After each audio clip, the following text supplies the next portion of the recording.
به نام خدا، احمد سالارمند هستم، مدیر مجموعه ماشینسازی سالار صنعت گهر.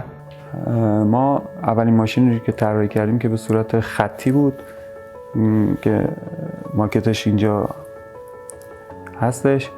که این ماشین قابلیت جمع کردن کره بین 50 تا 100 تا در دقیقه رو داره و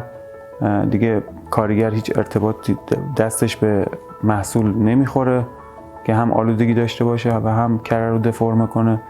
و کاملا به صورت اتوماتیک این ماشین کارش رو انجام میده، که با نمونه های خارجیش که به صورت مکانیکی بود اینجا تغییر وزنش به سهولت انجام میشه. یعنی شما با تاچ کردن وزن مثلا 50 100 گرم یا 25 گرم 10 گرم، حالا هر وزنی رو که به ما سفارش بدن که براشون بسازیم، به راحتی این ماشین قابل جمع کردن این نوع کره هستش که ما حدوداً بالای 150-60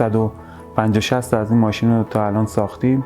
که توی اکثر کارخونه ها مشغول به کار هستش. ما تو ساخت ماشینالاتی که داشتیم اومدیم یه ربات هم طراحی کردیم برای جمع کردن از ظروف کاپی که میتونست کره، مربا، عسل و حتی خامه ها رو که به صورت کاپ بود رو جمع کنه، که به صورت دستی برای او کارگر خیلی مشکل بود جمع کردن این کاپا. باید 7-8 نفر دور و بر دستگاه می نشستن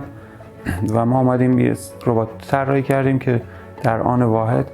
با بازوهایی که داشت میتونست کره ها رو در یک حرکت